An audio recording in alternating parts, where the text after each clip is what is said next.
Olá pessoal, meu nome é Luciano Fagundes e estamos começando mais um Techno Hour. Hoje é dia 24 de setembro e esse é o Techno Hour número 3. Essa semana a gente teve aí o F8, né, que foi a conferência de desenvolvedores do Facebook. Tivemos também vários sites aí falando sobre a reunião do Eric Schmidt, né, que é o presidente da Google lá com o pessoal do governo americano no Senado. E tivemos aí vários acontecimentos aí durante a semana também. Então tudo isso que a gente vai tratar aí agora no Techno Hour. Bom, antes de começar, vamos passar aí pela nossa introdução aí padrão, né, pra gente falar aí com toda como é que vocês entram em contato com a gente. Bom, então, como eu disse para vocês, meu nome é Luciano Fagundes e a minha conta no Twitter é o mesmo nome. Então vocês podem me encontrar lá no Twitter seguindo a conta Luciano Fagundes. Além disso, a gente tem o site do tecnohour.com.br, onde vocês conseguem encontrar aí todos os programas anteriores que foram gravados.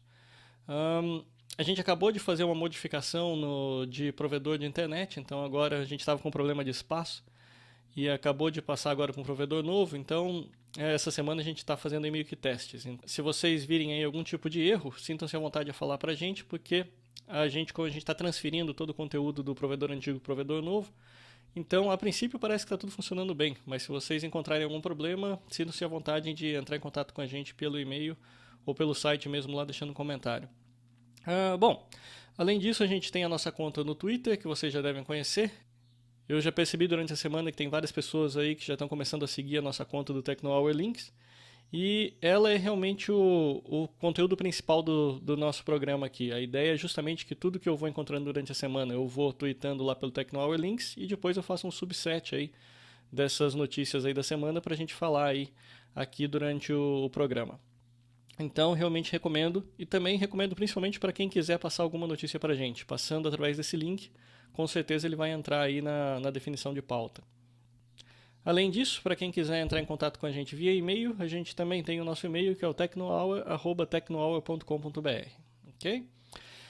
Bom, antes de começar então, eu queria só agradecer. Deixa eu já entrar aqui na parte de destaques, mas eu queria ainda sair um pouquinho do nosso destaques e entrar lá um pouquinho no iTunes, que hoje eu ainda tive uma surpresa boa que a gente conseguiu entrar na página principal do iTunes como um dos new e noteworthy.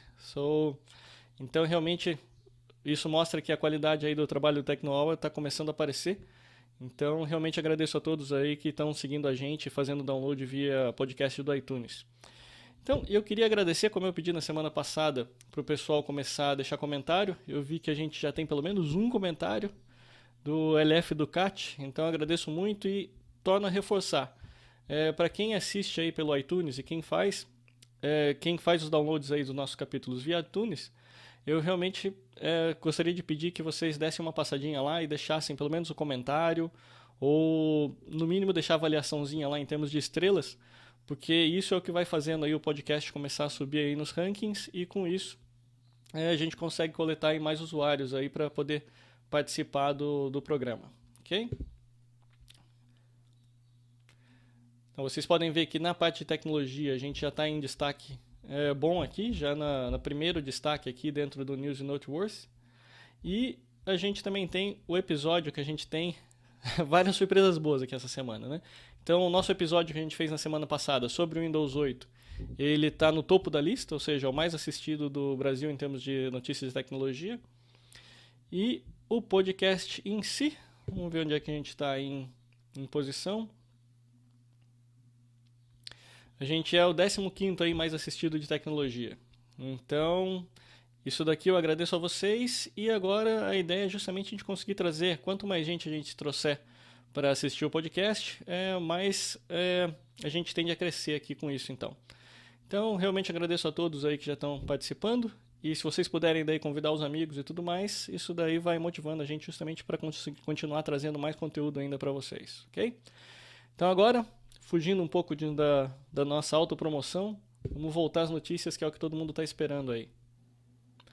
Bom, vocês podem ver que o nosso site, a gente acabou, com essa mudança de provedor, a gente acabou fazendo alguns upgrades aí do WordPress e tudo mais.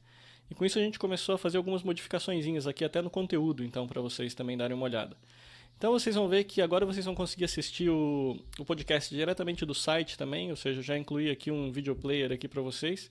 Então, para quem não estiver usando pelo iTunes e quiser entrar pelo site, vai poder fazer o play automaticamente ali, direto na página, não vai precisar fazer o download do podcast. Eu sei que alguns browsers também deixavam, quando você tentava fazer o download, ele já começava a tocar também, mas agora pelo menos já ficou um pouquinho mais organizado. Além disso, vocês vão ver também que eu vou começar a trazer para vocês algumas dicas de livros também. Ou seja, eu estou começando a entrar agora naquela fase de tentar imaginar como é que eu vou fazer esse podcast ficar autossustentável. Então, algumas coisinhas que eu fiz aqui é o seguinte. Do ponto de vista de geração de receita, eu até já consegui os primeiros 5 centavos. Essa aqui é uma edição histórica do podcast, eu consegui os primeiros 5 centavos aí via publicidade. Então a gente pegou e começou a criar alguns links aqui que não diria que são links patrocinados, mas vocês podem ver que nas edições anteriores a gente já estava fazendo sempre um link aí para vocês conseguirem pegar os aplicativos que a gente mostrava. A diferença agora é que se vocês comprarem os aplicativos aqui pelo site, a gente agora é parte do programa de afiliados do iTunes. Então a gente ganha uma comissãozinha lá sempre que vocês comprarem aqui por esses links. E eu também fiz a inscrição para a gente poder ser representante da Amazon. Então, principalmente porque eu gosto muito de trabalhar com Kindle, né? Então, eu acho que vale a pena. Então, nas recomendações que a gente fizer, a gente sempre vai deixar algumas recomendações de livros aqui para vocês. Todos eles sempre em versão digital, tá? Porque eu sei que a gente não tem muito tempo para ficar esperando o correio trazer. Então, eu sempre procuro aí algumas recomendações aí de Kindle Books para vocês. Então, beleza. Então, basicamente isso que mudou aí no site. Então, o resto continua do mesmo jeito. Então, a gente está organizando lá ainda com a nossa pauta e através dela é o que a gente vai seguir aí na programação do Tecno de hoje. Beleza, então, da nossa lista de eventos que a gente tem, eu queria falar para vocês, primeiro, o que está para acontecer aí é o Linux Conference, né, que é o LinuxCon. Bom, a LinuxCon é uma conferência voltada aos usuários Linux, então ela vai tratar de toda a parte de administração, infraestrutura, suporte, programação, e ela deve acontecer então em novembro. Então isso daqui é mesmo, essa notícia é mais para avisar mesmo para vocês, para quem está interessado nessa plataforma, que as inscrições elas estão abertas desde o dia 19/9 e a conferência em si deve acontecer no dia 17 e 18 de novembro, lá no Expo Center Norte em São Paulo. Continuando com as notícias. Bom, a gente teve 2 grandes acontecimentos aí essa semana. Um foi relacionado ao Google e o outro foi relacionado ao Facebook. Eu vou começar com o Google então, porque ele vai ser um pouco mais rápido e depois a gente entra mais na parte do Facebook. Então, essa semana o presidente da Google, né, o Eric Schmidt, foi convidado então para prestar esclarecimentos no Senado americano sobre as práticas de mercado que o Google estaria seguindo. Então, esse artigo aqui que veio do Windows IT Pro, eu acho que ele tem um pouco de bias ali, tá? Eu acho que ele está um pouco direcionado. Mas no fundo, o que ele diz aqui é simplesmente que ele separou um trechinho da conversa que teve entre o Eric Schmidt e o pessoal do Senado, aonde o Eric Schmidt pegava e meio que dizia, né, meio que abertamente ali, ele concordava que a pergunta foi se o Google era um monopólio. E o Eric Schmidt ele meio que concordava com isso. Tudo bem que ele meio que se retratou no meio do caminho, dizendo que ele não era bem advogado para dizer isso e tudo mais, mas eles deram um destaque aqui nessa questão do monopólio. Como esse daqui é um site voltado para o Windows, eu não sei. Baseado na minha leitura, eu achei que ele estava um pouco tendencioso. Então, eu deixei aqui de qualquer forma para que vocês possam dar uma olhadinha e ver os lados todos da história, porque no fundo, assim, não tem nada de mentira aqui. Mas eu achei que ele estava um pouco tendencioso, sim. Já o artigo que veio do UOL, eu achei que ele já está um pouco mais imparcial e eu achei que ele já cobriu um pouco melhor essa entrevista, né, ou essa reunião que foi feita aí com o Eric Schmidt. E só para salientar para vocês o que aconteceu é o seguinte. Como eu disse, não é uma questão ainda de processo, não existe ainda nenhum tipo de ação judicial, nada do gênero aberta contra o Google. O que aconteceu foi o seguinte, o governo americano ele tem sempre a preocupação eu não vou dizer controlar, até porque eles dão muito valor à questão do livre mercado e tudo mais, mas eles se sentem meio que na obrigação de fiscalizar as empresas que se tornam aí gigantes, como foi o caso há uma década atrás, aí, o caso da Microsoft, e agora o Google está parecendo que está indo para o mesmo caminho. Então, o que o governo dos Estados Unidos está tentando fazer ali é justamente entender quais são as práticas de mercado que o Google está começando a colocar aí, e a forma que ele está promovendo ou não a competição, e como que ele está influenciando o resto do mercado que está em volta dele, né? Porque no fundo, se a gente parar para pensar, o Google ele é uma grande plataforma. Ele começou como sendo um mecanismo de busca, mas hoje ele faz de tudo. Ele consegue fazer check-ins para dizer onde é que você está, ele consegue fazer recomendações de música, recomendações de vídeo, ele consegue fazer recomendações de lugares de restaurante, esse tipo de coisa. E a questão principal aqui foi o seguinte, a preocupação que o governo dos Estados Unidos está tendo agora é como é que ele está usando o mecanismo de busca deles para promover os próprios serviços. E isso sim poderia começar a ser indício de alguma coisa mais séria que o governo americano tivesse que realmente agir contra o Google. Então o contexto todo aqui está relacionado com um grupo de empresas que havia reclamado para o Google, entre elas, por exemplo, o Yelp, que é um site de recomendações de restaurantes, lugares para você conhecer, que é muito conhecido lá nos Estados Unidos, é um dos melhores. É como se fosse o tipo de um Foursquare, mas que ele tem um conteúdo, na minha opinião, muito mais extenso que o Foursquare. A única diferença é que, por exemplo, aqui no Brasil ele não funciona. Então, dentro dos Estados Unidos ele é muito forte.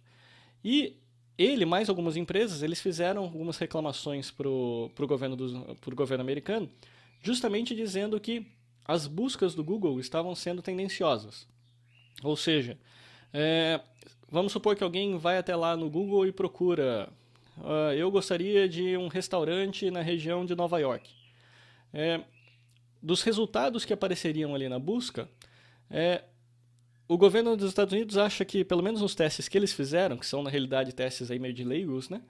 Eles acham que o Google está meio que se autofavorecendo. Ou seja, se você fizer uma busca desse tipo, é bem provável que você vai conseguir links para os serviços do próprio Google, seria o Google Places, esse tipo de coisa, ao invés de serviços que às vezes poderiam até ser mais relevantes, que seria o caso do Yelp, por exemplo, que tem uma vasta base de dados sobre restaurantes e tudo mais. Então, a reclamação nasceu dali. Então, a ideia o Google pode estar fazendo alguma coisa, digamos assim, tendenciosa ou alguma coisa que visaria prejudicar os outros, talvez até nem prejudicar os outros, mas no mínimo beneficiar a si próprio. Ou seja, de forma que as buscas não seriam imparciais. As buscas seriam simplesmente o fato de que você promoveria sempre o seu próprio serviço em detrimento dos outros. E com isso, você não só torna a vida dos seus competidores mais complicada, mas consegue, inclusive, dependendo de uma situação extrema, o Google teria o poder, por exemplo, de simplesmente nunca mais mostrar nada do Yelp. E ao fazer isso, ele praticamente mataria o Yelp, certo? Porque ele acaba saindo daí totalmente da mídia e você meio que mataria uma empresa simplesmente através de uma mudança no algoritmo. Então, esse foi o contexto todo. Essa foi a maioria das perguntas feitas foram nesse contexto aí para tentar descobrir o que o Google estaria ou não fazendo aí com o mecanismo de busca. Outras coisas que aconteceram também em paralelo nessa audiência foi justamente a comparação também com o Android, que foi uma das coisas que eu também comentei em podcasts anteriores. Ou seja, tudo isso junto, né, como era uma conversa meio informal ainda, trouxe também o assunto de, bom, beleza, você criou o Android para quê? Ou seja, isso daí é uma competição justa? Ou o que leva você a gastar o seu dinheiro para criar o Android e depois dar de graça para todos os fabricantes de aparelho? Então, isso também estava no contexto da discussão. Principalmente porque agora, tudo bem, antes o Google ainda tinha desculpa de, não, olha, eu estou só fazendo software, os fabricantes pegam e usam de acordo com a necessidade deles.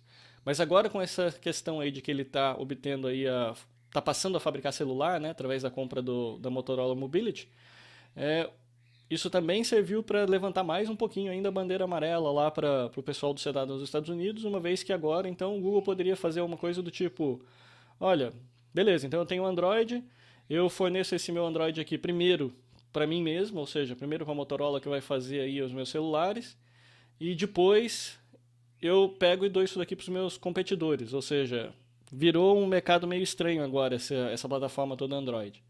Então, Tudo isso é o contexto que levou então o Eric Smith a pegar e ir então até o Senado e começar a prestar esses esclarecimentos. Baseado nesses esclarecimentos é que aí sim outras ações podem ser tomadas, mas por enquanto isso daí não tem nada a ver ainda com ação judicial, não tem nada nesse sentido. O que acontece agora é simplesmente o pessoal do Senado dos Estados Unidos perguntando para a Google, através do Eric Smith, né, que estava lá representando, sobre as práticas de mercado. Baseado nisso, cada um vai acabar tirando a sua conclusão, isso daí está sendo passado para a mídia toda, e dependendo da repercussão disso, aí sim pode vir ou não a ser aberto algum tipo de processo contra o Google. Bom, e aí, como nem tudo pode ser notícia policial aqui pra gente, né? Nós vamos fazer o seguinte, mais algumas notícias que vieram aí boas agora aí da plataforma Google, foi o seguinte, o Google finalmente abriu o Google Plus para todo mundo. Então agora quem estiver interessado a se cadastrar e começar a usar o serviço do Google Plus, basta entrar então no site, que vai ser o google.com/plus, né, que seria o sinal de mais, e ali você consegue então se cadastrar e começar a aprender e tirar vantagem aí dos serviços aí do Google Plus.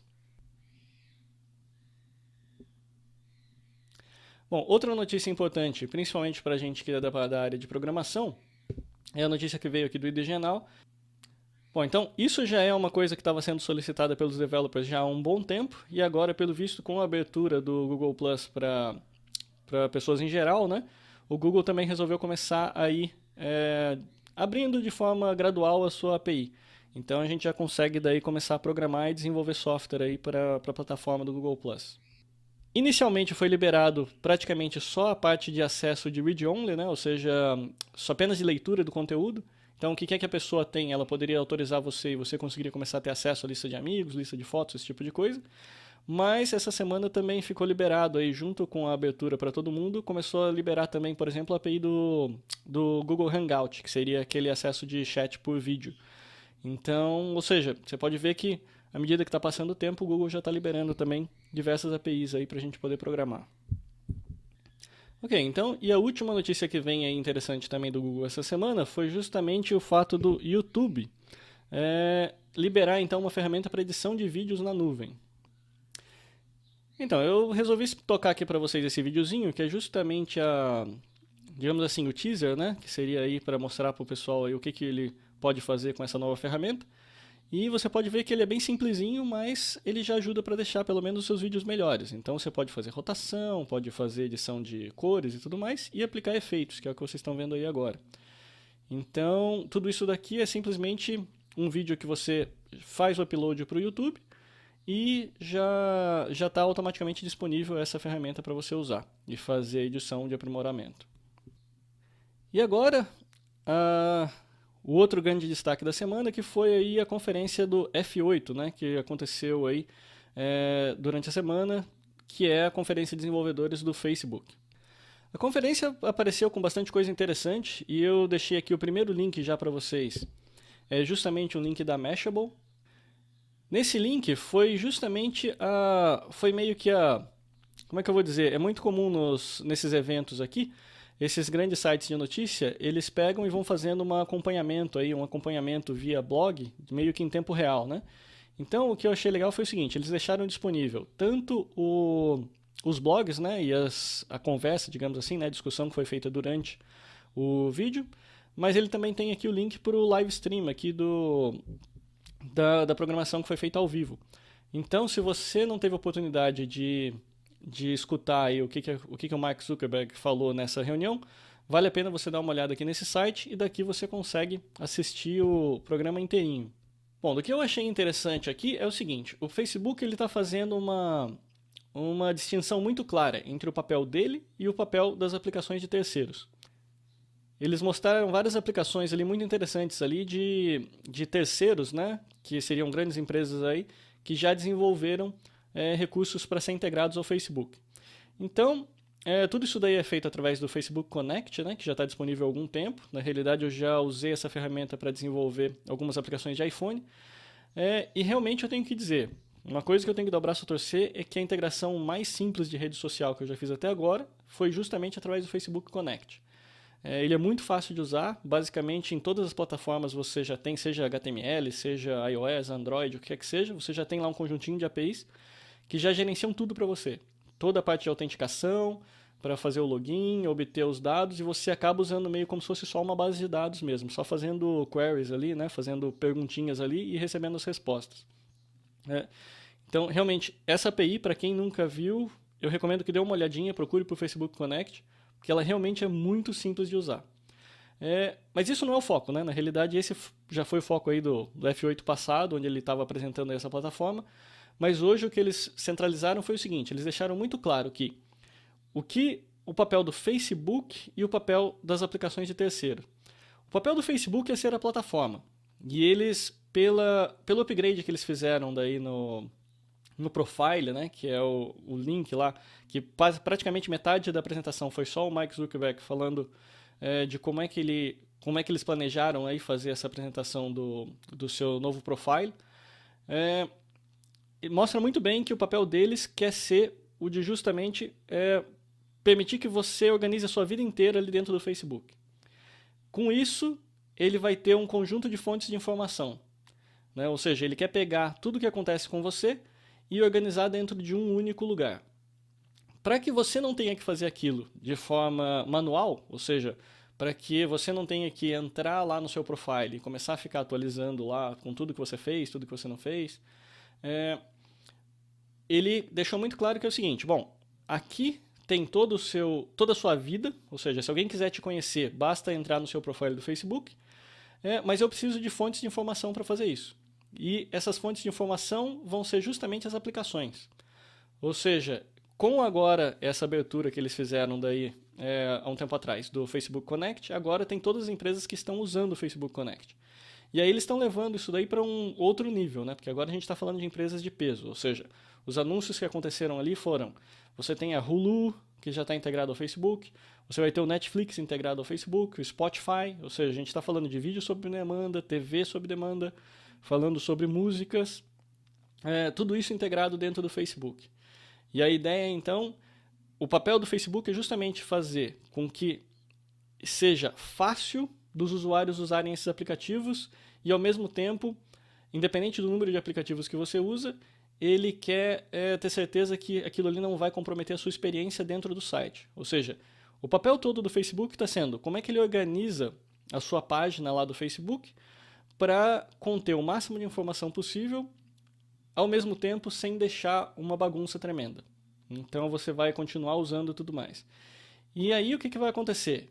O que ele está fazendo, como eu disse para vocês, é usar as aplicações todas como fontes para criar esse seu perfil do Facebook. Ou seja, os algoritmos de inteligência artificial do Facebook estão muito mais preocupados hoje em organizar essas informações de diversas fontes que estão chegando, de forma a principalmente decidir o que é relevante e o que não é, para, baseado nisso, colocar esses feeds, né, colocar essas entradas dentro do seu perfil. Bom, esse então que eu deixei aqui é o primeiro, eu recomendo para vocês se vocês quiserem realmente escutar todas essas mudanças da boca do próprio Mark Zuckerberg. Então aqui tem todo o Keynote.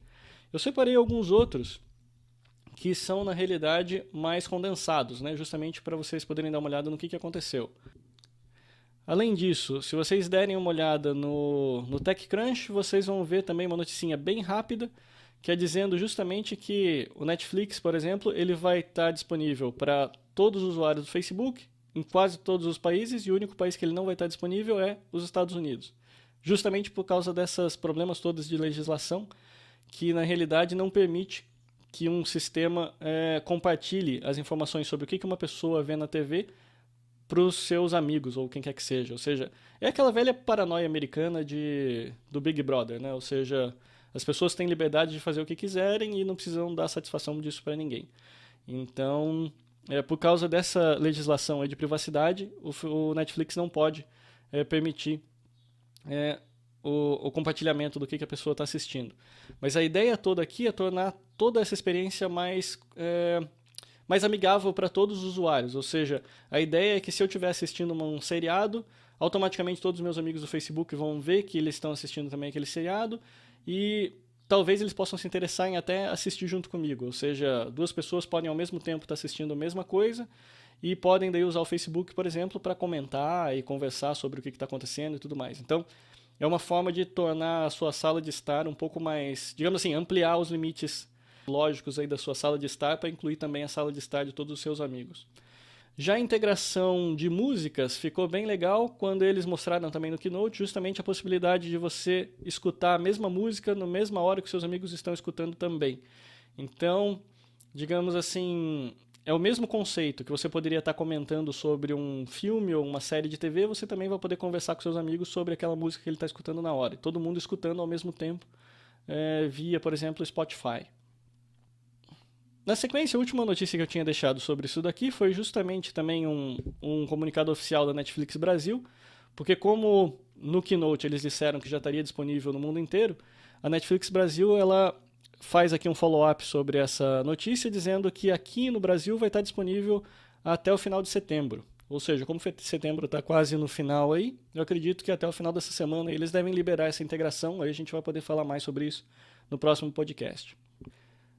Bom, então, como eu estava falando para vocês, para eu poder fazer um resumo mais ou menos aí do que eu vi, pelo menos, ou da minha percepção do que aconteceu nesse F8, as ferramentas que o Facebook está oferecendo para você é justamente para, digamos assim, formar a sua vida virtual, ou seja, ele está criando recursos, assim, ele propriamente dito, está criando recursos para você trazer o máximo de informação sobre você para dentro da rede e está criando formas para você compartilhar isso.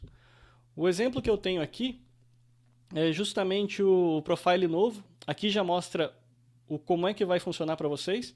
Tem alguns artigos também, a gente tem alguns links aqui no TechnoHour que vocês podem dar uma olhadinha, vocês vão ver como vocês podem habilitar isso. Basicamente, a única coisa que você precisa fazer é se cadastrar, né, como sendo um developer do Facebook e criar uma aplicação nova. Com isso, automaticamente já vai vir para você, quando você entrar no seu profile novamente, uma telinha perguntando se você quer testar o novo profile, você diz que sim, e aí ele transforma o seu profile nessa exibição aqui. Então vocês podem ver que já está bem legal e ele está já organizado por ordem cronológica mesmo. Então o que acontece aqui? Eu tenho lá minha foto do perfil, ele já mostra aqui toda a minha carreira, e à medida que eu vou descendo, ele vai separando tudo o que aconteceu de importante na minha vida, digamos assim, e isso é feito de forma automática, ou seja, isso é justamente os mecanismos de inteligência artificial dele que vão mostrando pra gente, e isso ele já dá uma boa visão aí do que aconteceu na sua vida, onde você teve, para onde você viajou, quais são seus amigos. Ele dá uma impressão bem legal. Ou seja, o que o Mark Zuckerberg disse com relação a esse novo formato é justamente o seguinte, o profile antigo, ele te dava meio que mecanismos aí para você, digamos assim, ter uma conversa de 5, 10 minutos. Ou seja, ele mostrava uma introdução muito básica a seu respeito. O profile novo, ele meio que dá a sua vida toda, né? Ou seja, ele mostra a sua vida toda para a pessoa, e a ideia do Facebook, ou seja, a visão do Facebook é justamente essa, é você conseguir mostrar tudo o que você já fez, é realmente alguém que olha o profile, sabe quem você é, sabe quais são os fatos importantes que aconteceram com você, e, obviamente, né? Tudo isso daí leva a um entendimento melhor da sua personalidade. Claro que, beleza, tudo isso daqui é muito bonito, muito legal, a ideia, o conceito é muito interessante. Agora, vai levantar mais problemas ainda para ser discutido na sequência, né? Porque a questão é a seguinte, para as pessoas que eu quero que tenham toda essa informação, que tenham todo esse acesso, realmente é perfeito, é tudo que a gente precisava que fosse. Agora, com certeza isso daqui nas próximas semanas, ou não sei quanto tempo vai demorar para esse profile virar GA, né? Porque agora ainda é uma versão só para desenvolvimento. Com certeza isso daí vai levantar muita questão ainda com relação à privacidade. Porque a gente vai precisar ter formatos muito bem feitos aqui de privacidade para dizer quem pode saber disso, quando eu for compartilhar, por exemplo, uma informação das aplicações, para quem que eu quero que essa informação vá. Por exemplo, será que eu quero realmente compartilhar o que eu estou assistindo com todo mundo? Será que o meu gosto musical é importante para todo mundo? Vamos supor que eu comece, sei lá, a jogar um Texas Poker da vida. Será que eu gostaria que todo mundo soubesse que eu estou jogando apostando dinheiro, alguma coisa do gênero? Então, tudo isso daí é uma coisa complicada. Principalmente porque a gente está falando de uma plataforma que está disponível globalmente. Então, tem lugares como o Brasil, por exemplo, que é proibido. Você não pode ter jogo, por exemplo, por apostas. Será que isso daí não pode ser usado por alguém para monitorar esse tipo de coisa? Então, principalmente nos Estados Unidos, é aquela história. Eles têm essa paranoia toda do Big Brother aí, com certeza vai ter muita conversa ainda pela frente sobre o caso de valer ou não a pena de publicar toda essa informação, quais os mecanismos que vai ter de prevenção e tudo mais. Então, isso daqui eu estou mostrando para vocês agora, ou seja, foi tudo anunciado essa semana, mas com certeza ainda vai ter muita conversa sobre o Facebook aí nas próximas semanas aí, à medida que esses recursos todos forem sendo esmiuçados aí pela imprensa. Ok, então partindo para os fatos rápidos aí dessa semana. Então, a primeira notícia que eu trouxe aqui para vocês é do Mashable. E vocês podem ver que a Netflix está tendo alguns probleminhas lá nos Estados Unidos, né? Então, a questão toda é o seguinte, o Netflix ele acabou de chegar aqui no Brasil pra gente, então a gente ainda está meio que na lua de mel com o Netflix, mas houveram vários probleminhas aí acontecendo nos Estados Unidos lá com o pessoal do Netflix. Então, para quem não ouviu falar ainda, o que aconteceu? O Netflix ele acabou de fazer o spin-off, ou seja, há um tempo atrás, a primeira, digamos assim, a primeira queda de braço ali aconteceu quando o Netflix resolveu cobrar separado o valor, tanto de DVDs quanto de stream de vídeo. No Brasil aqui a gente só tem stream de vídeo, então por isso que eu mesmo nem cheguei a noticiar isso, uma vez que pra gente não fazia diferença. Mas lá nos Estados Unidos ele tem os dois, então a primeira briga foi referente a isso. Por quê? Porque daí os usuários que estavam acostumados a pagar uma quantia lá, se eu não me engano eram uns 9 a 10 dólares, alguma coisa assim, para ter os dois serviços, eles passaram a ter que escolher. Então eles vão ter ou pagar 9 dólares por um, 9 dólares por outro, ou pagar os 18 dólares pelos dois serviços. Bom, de qualquer forma, isso daí pra gente não afetou em nada, mas a notícia aqui que vem pra gente foi o seguinte, é que o fato desses problemas todos aí, e mais alguns problemas de contrato que o Netflix não conseguiu renovar, fez com que as ações do Netflix nos Estados Unidos despencassem. Então, ou seja, se a gente der uma olhadinha aqui na notícia, a gente vai ver que ela caiu em torno de 42%, desde que esses problemas todos começaram a acontecer, que foram aí nos últimos 2 meses. Então, isso daqui é significativo para o pessoal lá de Wall Street, né, que perdeu um dinheiro razoável aí com a Netflix, e também abre possibilidade para outras especulações. Ou seja, algumas especulações que rodaram aí na internet essa semana foi também que a Amazon poderia estar chegando aí na decisão de comprar o Netflix. Então, talvez aí pra gente, ao invés da gente ter o Netflix fazendo streaming aqui no Brasil, talvez a gente tenha a Amazon. Mas, assim, tudo isso ainda é rumor. E por que esses rumores acontecem? É justamente porque esse tipo de movimentação do mercado, quando você tem aí uma queda tão acentuada assim de ações, não necessariamente reflete o mundo real, né? Ele reflete muito mais um efeito meio em cascata, né? Um efeito de manada que a gente chama. Ou seja, começou a ter algumas notícias ruins, os investidores começaram a vender, a ação começou a cair, para evitar mais perda, outros investidores também começam a perder, e isso daí faz a ação cair mais ainda, mas isso não necessariamente significa que a empresa está mal das pernas, ou não significa que a empresa está ruim. Apenas significa que todo mundo resolveu vender na mesma hora. E aí quando entra alguma empresa maior, por exemplo, com capital aí de sobra, como é o caso da Amazon, que poderia chegar e falar assim, bom, realmente, o Netflix, ele tem um serviço muito maior do que o meu, tá barato, então talvez seja aí uma promoção boa aí para eu pegar e comprar o Netflix e automaticamente assimilar todo o conteúdo que eles têm, que, sei lá, deve ser em torno de umas 10 vezes maior, mais ou menos. Então, o Netflix seria uma forma barata da Amazon comprar e entrar de vez nesse mercado de vídeo sob demanda. Mas, como eu falei, tudo ainda só rumor. Então, a gente vai ver o que acontece aí nas próximas semanas. Ainda sobre o Netflix, né? Esse daqui eu não vou nem comentar direito com vocês a notícia, mas a questão foi o seguinte. Como teve esse problema todo aí que eu falei pra vocês, de DVDs e stream de vídeo e tudo mais, o CEO da Netflix fez um videozinho explicando o que estava acontecendo, por que eles fizeram isso, tudo mais, pedindo desculpas pro mercado por não ter comunicado tudo isso direito. Então, meio que foi um meia-culpa aí do que aconteceu, do porquê que as ações caíram e tudo mais. Então, para quem tiver interessado, pode entrar aqui depois nesse link e escutar então direto da boca do CEO o que aconteceu. Agora passando para a Adobe. Então aqui é a notícia que vem aqui do Engadget. O highlight dessa notícia é justamente: a Adobe está lançando o Flash Player 11 e também está trazendo vídeo em HD e 3D, em jogos em 3D para todos os consoles. Isso daqui tem notícias meio diversas sobre a Adobe aqui nesse caso, tá? Então o que eu vou fazer vai ser mais ou menos uma análise bem rápida do que é o meu ponto de vista com relação a isso. Tanto a Apple quanto a Microsoft, elas estão aí numa cruzada contra o Flash. Então isso daí já não é novidade para ninguém. E a minha opinião é que o Flash realmente vai morrer em algum momento, pelo menos o Flash Plugin, né, o Flash Player, ele vai morrer em algum momento dos próximos anos aí. Entretanto, eu não acho, isso que eu quero deixar bem claro, eu não acho que a tecnologia do Flash vai morrer. Ou seja, isso é uma coisa interessante da gente pensar.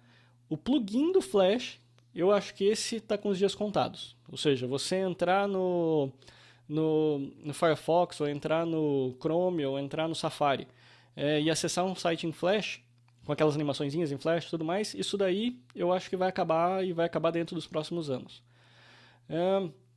Assim que o HTML5 se consolidar e permitir que os desenvolvedores façam tudo que o Flash faz, o Flash Plugin perde a razão de existir. Entretanto, uma coisa que a Adobe sempre foi muito boa em fazer é justamente as ferramentas para desenvolvimento. Por exemplo, no caso de trabalhar com imagem, quero desenvolver uma imagem, vou no Photoshop. Quero fazer animações, quero fazer essas coisas todas aí de jogos e tudo mais, consigo continuar indo no Flash. A diferença vai ser o quê? Ao invés do Flash gerar um arquivinho Flash, né, entre aspas lá, que vai rodar no Flash Plugin, o que vai acontecer é que o Adobe Flash ele vai acabar gerando aplicações nativas. Seja uma aplicação nativa para iOS, seja uma aplicação nativa para o Windows 8. Então, eu recomendo que as pessoas continuem trabalhando com Flash, mas continuem já nessa visão de que não necessariamente você vai criar Flash para a plataforma de web como você faz hoje. É bem provável que você acabe continuando trabalhando com Flash, mas gerando daí aplicações nativas com ele. Então, essa é a distinção que eu faço aí digamos assim, é a minha previsão aí do que eu acho que vai acontecer com o Flash nos próximos anos aí. E o próximo vem do IDGenal. E essa daqui também é uma notícia bem rápida que eu separei para vocês, mas porque eu estou vendo aqui no Brasil que está chegando um monte de tablet em Android pipocando para todo lado, e isso é uma coisa que eu acho que é bem, não vou dizer que é preocupante, tá? Porque é aquela história, tudo depende de do que você vai usar, para que você quer o seu tablet. Mas a verdade é a seguinte, como o Android não é uma plataforma padronizada, é muito importante, da mesma forma como você comprava o seu PC, né, ou continua comprando o seu PC aí, você ter uma boa noção do tempo de vida que você quer que aquele equipamento tenha. Ou seja, quando eu comprava para mim PC e eu quero um PC que vai durar 3 anos. Eu ia lá, comprava uma placa de vídeo de última geração, comprava um processador poderoso, esse tipo de coisa. Por quê? Para garantir que 2, 3 anos, mesmo que tivesse atualização do sistema operacional, eu ia continuar usando, não ia precisar comprar de novo. Com isso, eu pagava mais caro, obviamente, porque eu estava comprando equipamento mais novo, equipamento melhor. Mas pelo menos eu tinha essa garantia de que meu PC ia durar 2, 3 anos. Com os tablets Android, você tem que ter esse mesmo cuidado. E eu acho que esse artiguinho aqui que veio da IDGenal, ele mostra muito bem isso. Então vale a pena, quem estiver pensando em comprar um tablet Android, dê uma olhadinha nisso daqui. Por quê? Porque corre um risco muito sério de que você comprando um Android agora, você acabe ficando chupando o dedo até o final do ano. Por quê? Porque a grande maioria dos tablets que você vai ver no mercado hoje são tablets que ainda rodam Gingerbread, que seria a versão, se eu não me engano, 3.2, se eu não me engano, do Android, e que tem uma quebra dessa versão do 3.2 para o próximo, que seria o Honeycomb, que não permite a atualização de um sistema para o outro. Então, em termos muito rápidos, se você está rodando Gingerbread no seu tablet, basicamente o que você está fazendo é rodar um sistema operacional de telefone esticado para ficar no tamanho de um tablet. E o pior, os equipamentos que foram desenvolvidos para esse software, eles não têm, na maioria das vezes, a capacidade de processamento, a capacidade de hardware para evoluir para o Honeycomb, que seria a primeira versão de Android efetivamente desenvolvida para tablets. Ou seja, por isso que eu estou dizendo, às vezes você vai achar um tablet de, sei lá, 500, 600, 700 reais, que vem com Gingerbread. Então, Apenas é o seguinte, não é que não é para você comprar, mas compre sabendo que com certeza se você comprar um hardware desse, você não vai conseguir fazer o upgrade para a próxima versão de Android. Tá? Então essa é a preocupação que eu tinha aqui, é só para deixar mesmo esse aviso. Dê uma olhadinha nesse artigo, vale a pena dar uma olhada caso você esteja pensando em comprar aí um hardware Android. Bom, essa foi uma notícia daquelas que eu me senti praticamente na Matrix quando eu escutei isso daqui, né? É uma notícia que veio da G1, que aí você vê assim já o destaque. Produtora envia inimigo para matar quem jogou antes de estreia. Poxa, você pensa, pô, isso daí é um caso de policial, né?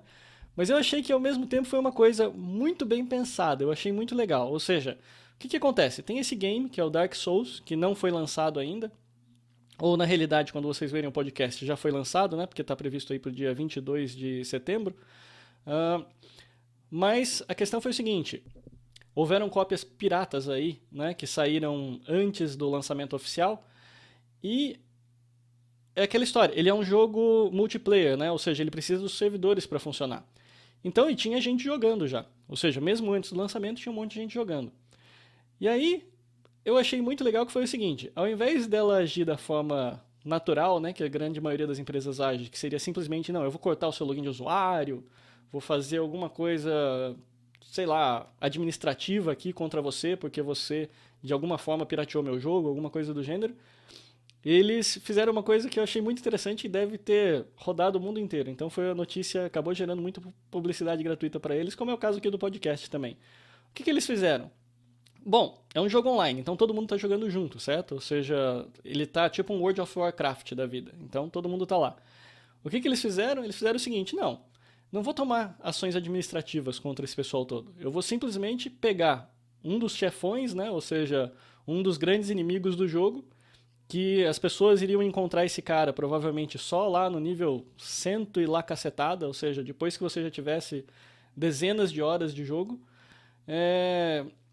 E aí eu vou fazer o quê? Eu jogo esse cara lá para matar todo mundo. Então isso eu achei que foi uma ideia muito legal, muito criativa. Ou seja, em vez de eu brigar judicialmente, brigar o que quer que seja, eu simplesmente jogo um inimigo ali dentro do próprio jogo que ninguém consegue se defender, e esse cara detona todo mundo, ou seja, apaga todo mundo do jogo, e aí sim, todo mundo vai começar do zero de novo a partir agora do lançamento oficial. Então essa foi uma estratégia legal, tanto do ponto de vista de marketing, como foi muito criativa. Beleza, um outro rumorzinho agora que vem do Apple Insider.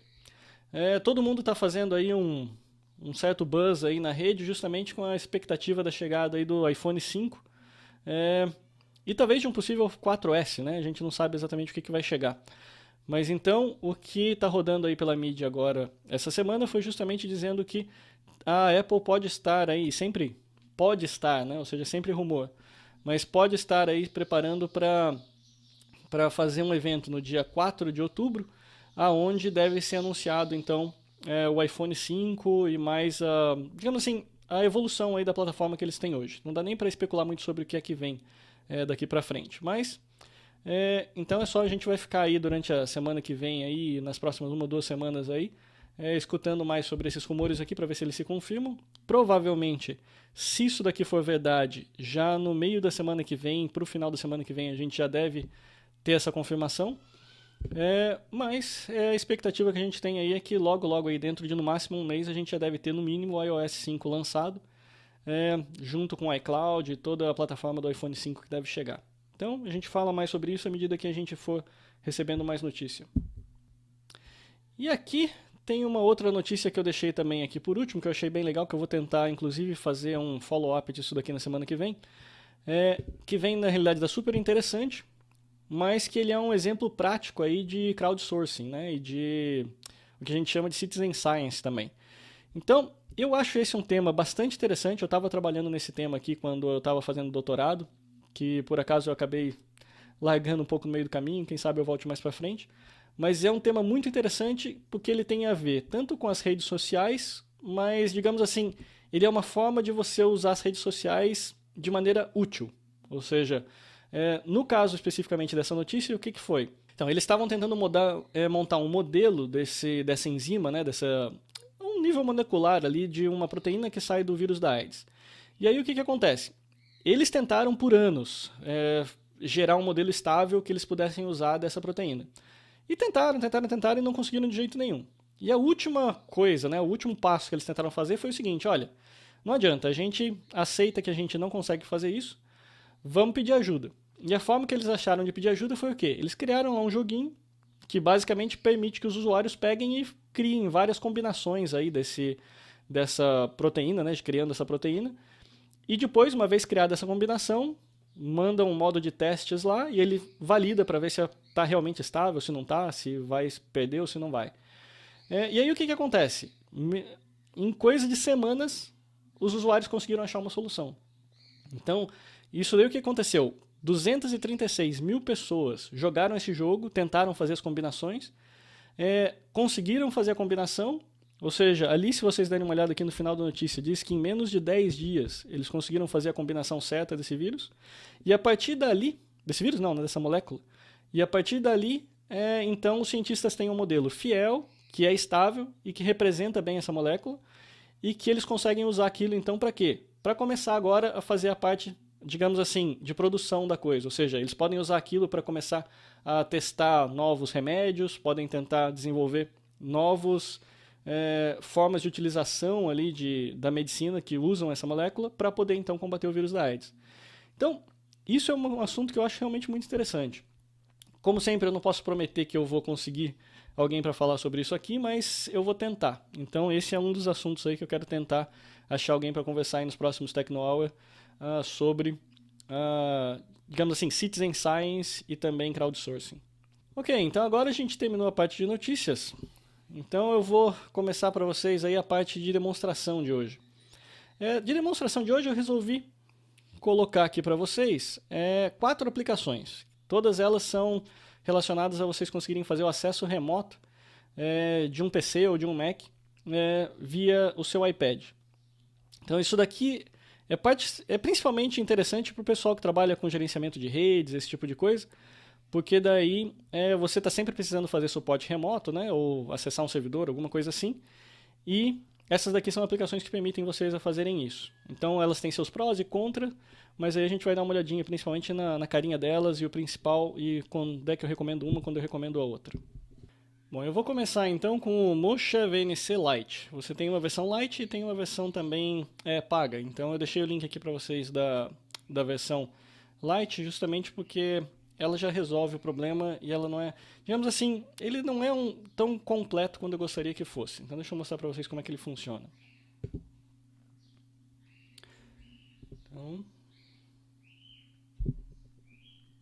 Então vamos lá, como é que o Mocha funciona? A primeira interface que você vai ver quando você chegar aqui na abertura vai ser justamente para você conectar em algum dos servidores. Eu não tenho aqui nenhum configurado, então vamos criar um aqui. Então, você pode ver que a interface não é das mais intuitivas, né? Ou seja, ele vai permitir aqui que você coloque aqui o endereço IP, por exemplo. Então, esse daqui é o endereço IP do meu servidor aqui, na realidade da minha máquina onde eu estou justamente gravando o podcast. E para quem já conhece, ou seja, para quem já... Provavelmente se você já fez algum tipo de acesso remoto, você provavelmente já usou um VNC na sua vida. Porque ele é meio que o software mais comum aí que você tem dentro das empresas para você fazer acesso remoto. Então você tem lá o endereço IP, ele já usa lá a porta padrão. Ele vai perguntar aqui se tem algumas opções de MAC, de VNC, várias coisas aqui de opções de cor e tudo mais. Ou seja, se você quiser, você pode fazer toda a adaptação que você precisar ali. Então, para mim isso daqui já está bom. Mandei ele conectar, então, ele me pediu a senha. Ok, então agora ele já está conectando. Ok, então vocês podem ver que ele já trouxe para vocês aí a minha tela já inteirinha aqui da aplicação. O que é interessante é que ele trabalha com 2 telas, então vocês podem ver que eu tenho aqui o meu iPad, que está mostrando uma visão parcial da tela. Mas o monitor aí para vocês está mostrando uma tela inteira. Então isso daí é justamente porque ele já está adaptado, ou seja, ele já trabalha com 2, digamos assim, ele tem 2 telas diferentes aqui para você poder visualizar. E a interação é feita aqui pelo iPad. Então, se eu quiser, por exemplo, o meu dedo passa a ser o mouse. Bom, parece que eu acabei de descobrir uma coisa ruim aqui sobre o Mocha, na realidade, sobre o Mocha Lite. Quando eu comprei da primeira vez esse software, ele era gratuito, né? Na realidade, eu fiz o download. E eu tinha acesso livre ao desktop, mas pelo visto eles agora limitaram a versão do Mocha Lite. Então você teria que comprar o Pro para poder ter acesso a todas as informações. O que o Mocha Lite está me permitindo fazer aqui é simplesmente clicar. Então eu posso ver a minha tela inteirinha e eu posso clicar para mostrar o que eu estou fazendo, mas ele não está me permitindo mais, por exemplo, interagir com as janelas. Eu não consigo, por exemplo, dar um right click, né? Um clique com o botão direito, eu não consigo mover a janela mais. Então é aquela história, você tem o que você pagou, né? Ou seja, zero. Mas ficou aqui para mostrar para vocês pelo menos que é uma opção. Bom, na realidade o VNC eu coloquei então mais para constar, né? Justamente porque eu sei que tem muita gente que usa o VNC no desktop e eu imaginei que poderia querer procurar o VNC aí dentro aí do iPad. Mas no fundo, a aplicação que eu realmente queria mostrar para vocês é esse do TeamViewer.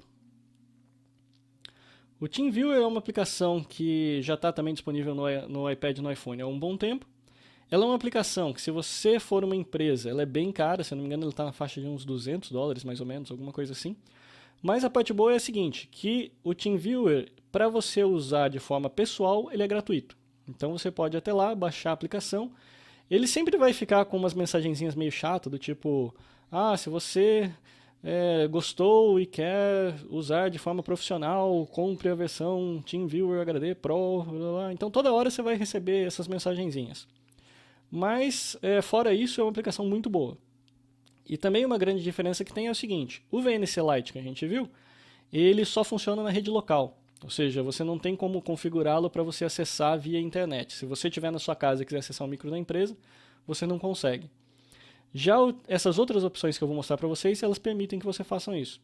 Na realidade, aqui o que acontece? Ela é uma aplicação tão simples de ser usada, que o que ele está pedindo aqui para você é o seguinte, não é bem o seu login e senha, ele quer saber já da sua máquina. Então, quando você configurou uma máquina lá para funcionar, e eu configurei aqui essa máquina que a gente tem, quer ver? Ok, então aqui, nessa mesma máquina que a gente apresenta para vocês a pauta, eu deixei o TeamViewer Server aqui instalado, e aqui é o que a gente vai usar, então. Então ele já deixa para você aqui uma ID, ele deixa você gerar uma senha aleatória, que você pode, digamos, depois assim, se você for usar isso aqui uma única vez, ou se você tiver alguém na frente da máquina para você usar, essa pessoa pode ela mesma gerar uma senha aleatória e depois te mandar um convite. O convite você pode gerar aqui mesmo, olha, convidar um parceiro. Então, isso daqui ele já te dá até um textozinho já, mostrando, já pedindo para a pessoa instalar o TeamViewer e tudo mais, que ele já deixa ali um e-mail meio pronto para você enviar. Mas para a gente o que é importante? Então, você tem que tendo esse softwarezinho aqui instalado, seja no Windows ou no Mac, você consegue então ter acesso a ele via internet, inclusive. Ou seja, aí você não precisa mais estar fazendo acesso somente local, você consegue também acessar isso daqui remotamente da sua casa ou alguma coisa assim. Inclusive, da parte de segurança, ele consegue até montar uma VPN entre a sua casa e a máquina onde estiver rodando essa aplicaçãozinha. Então, voltando então no iPad para vocês verem como é que funciona para ele conectar. Então aqui o que eu precisaria fazer para fazer a conexão? Vocês viram que lá tinha um ID, né, e tinha uma senha. Então tudo que eu preciso fazer aqui é justamente entrar com essas duas coisas. Então vamos lá.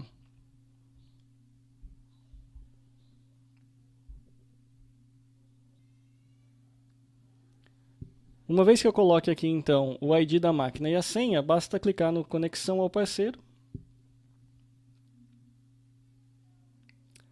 E ele já me traz a conexão funcionando então. Ele já me dá aqui algumas instruções de como é que eu uso o sistema, se eu arrasto o dedo para deslocar o ponteiro do mouse, toco com o dedo, ele me dá um clique, né? O botão direito é com 2 dedos, então você pode redimensionar usando o pinch.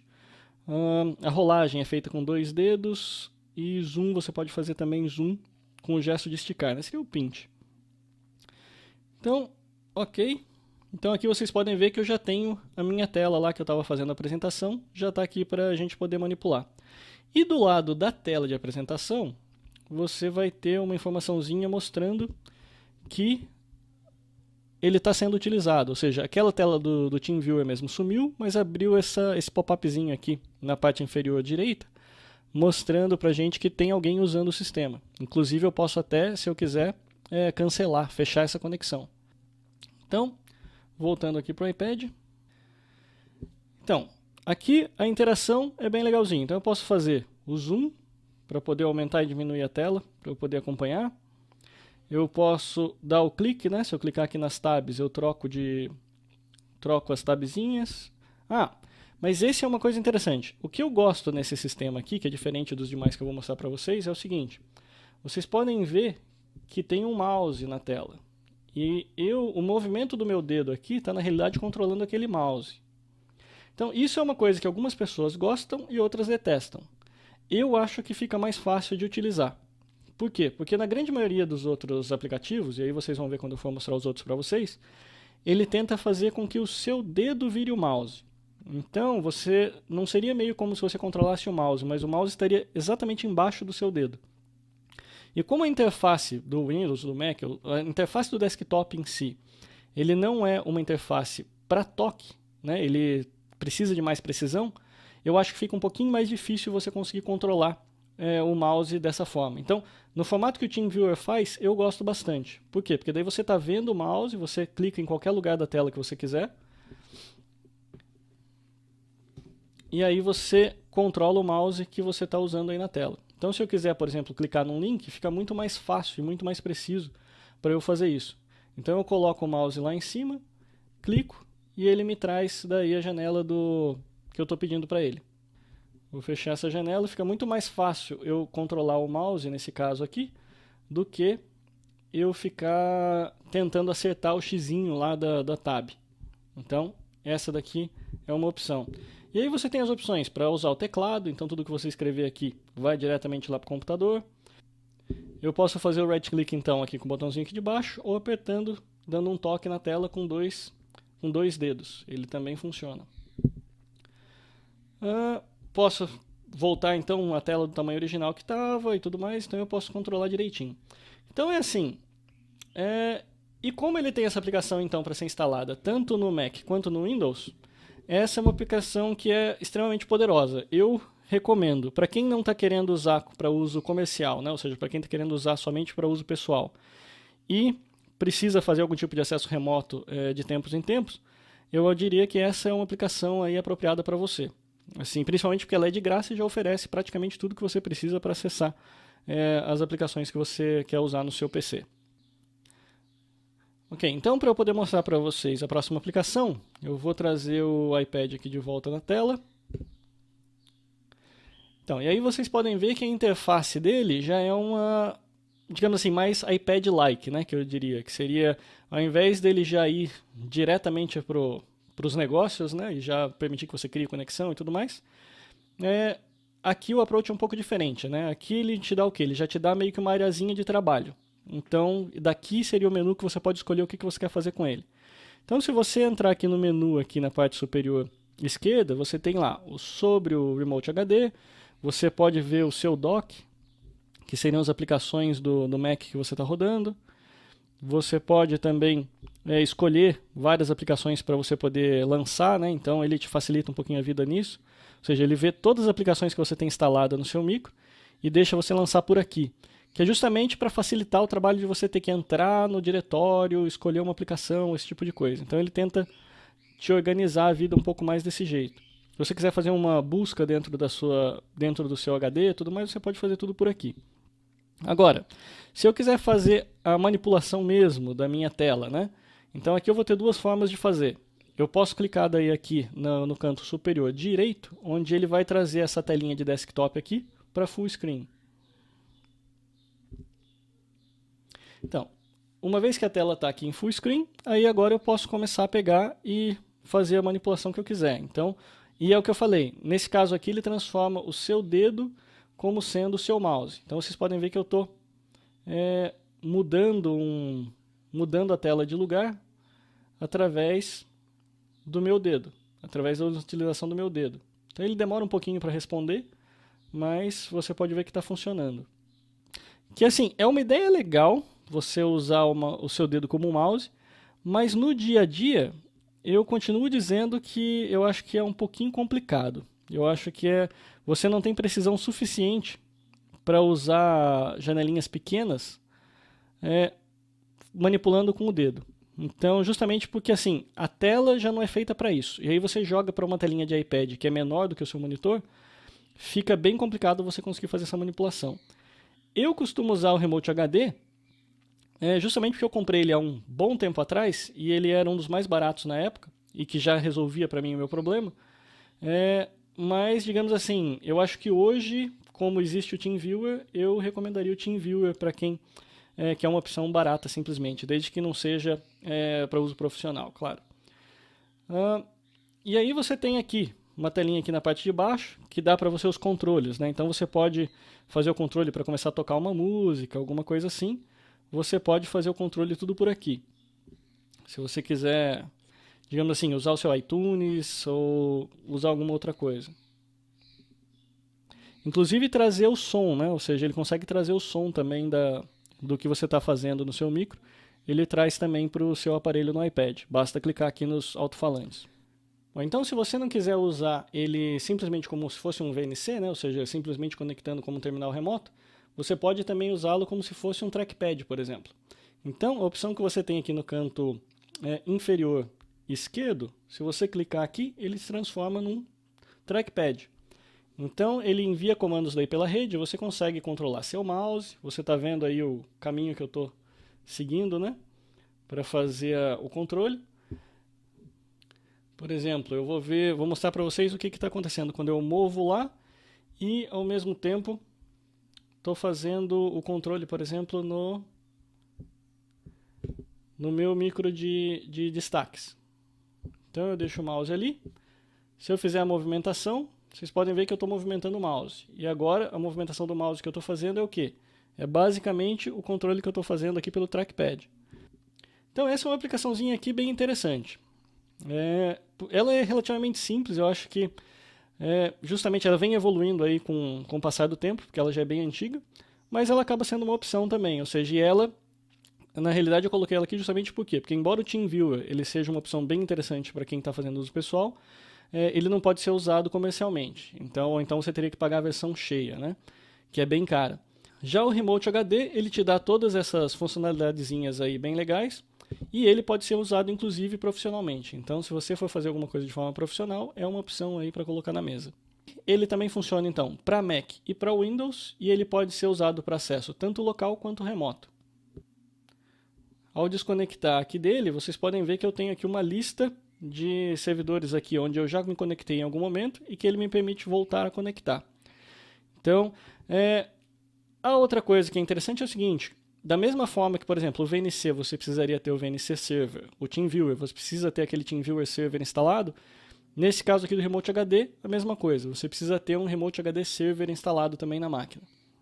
Isso daqui eu não vou nem ficar me repetindo, mas para todos eles é a mesma coisa. Então, qualquer que seja a opção que você escolher, você sempre vai ter que ter um serverzinho instalado na máquina para poder fazer a conexão. Bom, e a última opção que eu tenho de hoje é o Splashtop. O Splashtop é o seguinte, ele também funciona da mesma forma que os outros que a gente mostrou, ou seja, ele tem lá conexão via acesso remoto, acesso local, acesso a Mac, acesso a PC. Bom, então o que eu mais gosto do Splashtop é que ele tem uma diferença principal com relação aos outros controladores que eu mostrei para vocês, que é o seguinte: os outros, eles basicamente parecem ser, eu não tenho como dizer isso tecnicamente, mas a impressão que dá é que eles são meio que uma variação do protocolo de VNC, que a gente já tinha desde antigamente. O Splashtop ele fez uma coisa totalmente diferente, que foi o quê? Ele focou na performance. E a impressão que eu tenho é que ele fez o seguinte: ele pegou e acabou colocando uma... Ao invés dele simplesmente tentar redesenhar telas e tudo mais, a impressão que dá é que ele criou mesmo um stream de vídeo, como se fosse um vídeo IP, tipo um Netflix da vida, né? Como se fosse um canal de vídeo e um canal de áudio. E o mais legal disso tudo é o seguinte: ele pega e ele ficou extremamente rápido por causa dele ter feito isso. Então você consegue inclusive tocar vídeos e tudo mais no seu aparelho e fazer o stream disso diretamente para o Splashtop. Então você conseguiria, você pode ver aqui que uma das primeiras coisas que ele faz foi na realidade mudar a resolução da tela do meu micro. Então vocês estão vendo aqui que esse daqui é o micro onde eu estou gravando o nosso podcast. Agora aqui é a tela justamente que vocês estão vendo do próprio Splashtop.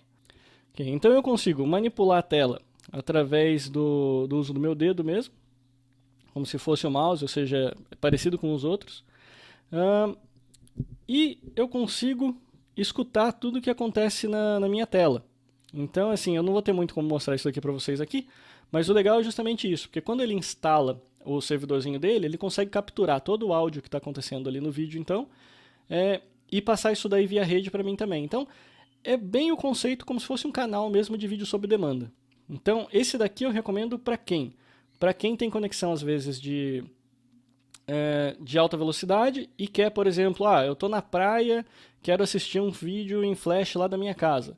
Então eu consigo pegar, conectar via internet no meu micro lá de casa, colocar o vídeo para tocar e com isso começar a ter o stream direto do vídeo e do som do meu computador para o meu iPad. Então, assim, o que eu considero que está mais estável hoje, o que eu considero que está mais pronto mesmo como um produto final, é justamente o TeamViewer. Ele, para mim, é o vencedor aí do podcast de hoje. Aí você vai ter a opção de pagar uma fortuna por ele para você usar para uso profissional, que talvez isso valha ou não a pena para você. Mas para uso pessoal, tipo arrumar o computador da sua mãe ou arrumar o computador do seu primo, o que quer que seja, ele é uma boa opção. Depois dele, eu acho que um que está relativamente legal é o Remote HD. E o Splashtop ele tem muito potencial. Na realidade, em vários websites que eu vi por aí, o Splashtop é a recomendação. Eu vi muitas pessoas recomendando o Splashtop, vi muitas pessoas recomendando o TeamViewer. Os outros dois, o Mocha VNC Lite, eu recomendo só se você quiser mesmo conhecer, e se você for muito fã do protocolo de VNC. O Remote HD eu acho que é uma opção também válida. Então eu recomendaria um desses três, o TeamViewer, Remote HD e Splashtop. Essas daí são as aplicações que a gente teve aí para hoje. Eu separei aqui alguns livrinhos aqui, se vocês quiserem dar uma olhada depois também para dar uma olhada melhor, com mais profundidade. Eu separei sobre a Virtual Network Computing, né, que seria para você poder trabalhar com justamente acesso remoto aí à sua rede. Uma revista e uma aplicação mais específica de administração de redes mesmo. Então são links aí que eu separei para vocês se vocês quiserem dar uma olhada. Bom, então isso é o que eu tinha para mostrar para vocês no Tecno Hour de hoje. E para a gente encerrar, eu trouxe uma notícia vídeo, né? Que foi o caso do TechCrunch. O TechCrunch, para quem não sabe, eu uso várias das notícias deles aqui no podcast, né? Mas ele foi comprado pela AOL um tempo atrás e está tendo um rebuliço lá porque a AOL demitiu o presidente e tudo mais. Mas eu achei legalzinho, por quê? Porque esse carinha aqui, ele fez é o mesmo pessoal que fez a música do WWDC, fizeram uma musiquinha meio que reclamando da AOL, do que ela estava fazendo com o TechCrunch. Justamente que o TechCrunch ele é um site bem popular de notícias mesmo. Então, essa semana eu trouxe daí o clipezinho para vocês darem uma olhada. E aí vocês também ficam sabendo um pouco mais dessa história. Ok, então, meu nome é Luciano Fagundes, esse foi o Tecno Hour, eu espero que vocês tenham gostado e falo com vocês de novo na semana que vem. Um abraço, até mais. You've got mail. Hey AOL, what the hell are you doing? Is there any part of the internet that you don't want to ruin? Sure, Arrington's a jerk, but he's our jerk. Damn it, TechCrunch without him, well, it just won't work. Hey Ariana, you're a real smart lady, but some parts of your business, well, they seem kinda shady. From unpaid bloggers, now you're firing Mike. You just can't fire someone you don't like. Well, we don't read TechCrunch for its high moral standards. We read it for the drama and MG Siegler's reporting. Yeah, Arrington's a jerk, but he's our jerk. Damn it, you can't have the original Enterprise without Captain find out the news. No, I read it for the cute cat videos and I read it for the boobs. Oh, all good websites have certain things that we like. Eric Schoenfeld's great, but see, he's not Mike. When you hook up with AOL, I guess you buy into their business plan. Blogging on an assembly line, just empty words we packaged in. No regard for the quality, and no regard for personality. Just automatons punching keys. But I want real people and ideas, sometimes conflicted and messy. That's what real people write in free. You've got mail. Whatever you say about Arrington and his conflicts of interest, the man at least he speaks his mind, no matter the consequences. Oh, hey AOL, what the hell are you doing? Is there any part of the internet that you don't want to ruin? Please stop buying things that I like to read, especially sites you don't understand and